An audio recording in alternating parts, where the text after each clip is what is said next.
So what is cybersecurity? Why it is important? And some real life uses of cybersecurity. So normal cyber security practice है किसी भी network को, device को, programme को digital attack से बचाने के लिए साइबर सिक्योरिटी का यूज़ किया जा सकता है। ऐसा भी कहते हैं कि नॉर्मली सेंसिटिव इंफॉर्मेशन को यूज़र की अनऑथराइज असेसमेंट से प्रोटेक्ट करने के लिए साइबर सिक्योरिटी का यूज़ किया जा सकता है। Why it is so important? So cyber security से नॉर्मली बड़े बड़े जो बिजनेसेस होते हैं उसमें कोई नुकसान ना हो डिजिटल अटैक से, उसको प्रोटेक्ट करने के लिए साइबर सिक्योरिटी का यूज़ होता है। यूज़र के सेंसिटिव डेटा को, इंफॉर्मेशन को प्रोटेक्ट करने के लिए, अनऑथराइज असेसमेंट से प्रोटेक्ट करने के लिए साइबर सिक्योरिटी का यूज़ किया जाता है।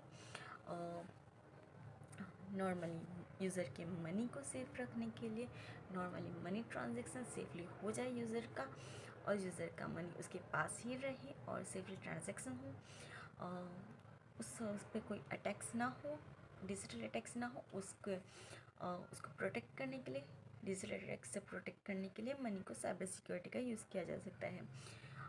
वाई सब real life example of cyber security कि उसको यूज़ कैसे करते हैं, रियल लाइफ में यूज़र यूज़ कैसे करता है। तो नॉर्मली एक चीज़ वो है कि अपने डेटा को बैकअप प्लान बना के डेटा को सिक्योर रखा जा सकता है, डेटा को सेफ रखा जा सकता है।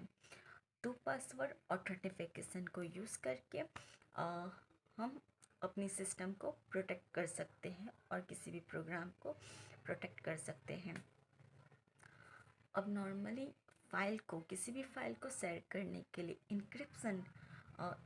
इंक्रिप्शन का यूज़ करते हैं, उससे डेटा फाइल प्रोटेक्ट रहता है और सेफली शेयर होता है।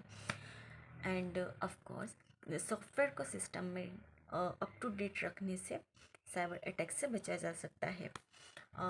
एंटीवायरसेस का यूज़ करके, एंटी मेलवेयर्स का यूज़ करके साइबर अटैक से बचा जा सकता है। साइबर सिक्योरिटी रियल लाइफ में बहुत यूज़फुल है और यूज़र की सेंसिटिव इंफॉर्मेशन को प्रोटेक्ट रखने के लिए, डिवाइस को प्रोटेक्ट रखने के लिए, किसी भी प्रोग्राम को, किसी भी सर्विस को जो कोई भी बिजनेस प्रोवाइड कर रहा है उसको कोई नुकसान ना हो डिजिटली अटैक से, और या अनऑथराइज असेसमेंट ना हो, इसलिए साइबर सिक्योरिटी का यूज़ किया जा सकता है जाता है।